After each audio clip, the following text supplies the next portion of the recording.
Even when we're in our homes, people can be using our time for their own financial gain. Explain how that happened. Well, before, let's talk about, my grandparents. My grandfather would get home from work, they would sit around the dinner table, they would have a conversation. Nobody can be making money from that. Maybe they'd sit and listen to the radio, they'd be listening to the broadcasting service. So it's something that's already been paid for. Nobody can really be making any more money from that.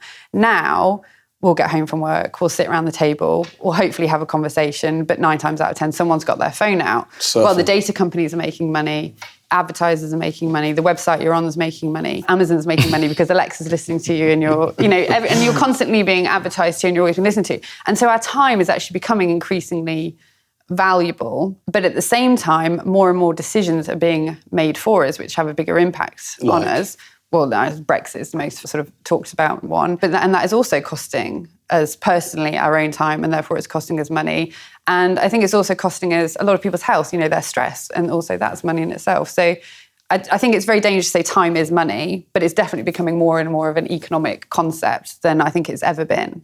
The sort of glorification of busy. We live, we've sort of fetishised busy. Well, how are you? Busy. Yeah. How are you? Busy. And if you're not busy, you feel guilty. Right. So how does that fit in? Specifically, how does it fit in from a recent new mum perspective? Well, I think nobody tells you when you give birth to a baby, you also give birth to this guilt complex as well.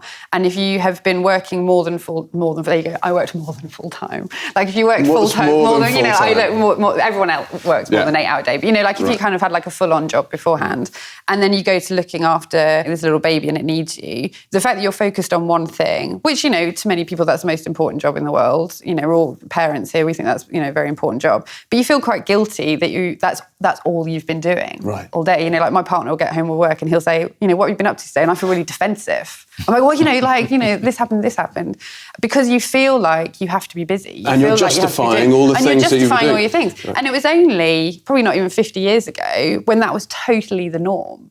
That you would stop and you would do those things, or you would stop and you would retire and you would do nice things that you've been working really hard for. And still now, retirement is being pushed back and back, which is great if that's what you want to do. But people feel guilty then if they retire and they go, I've taken early retirement, I've retired. It's like, that's awful.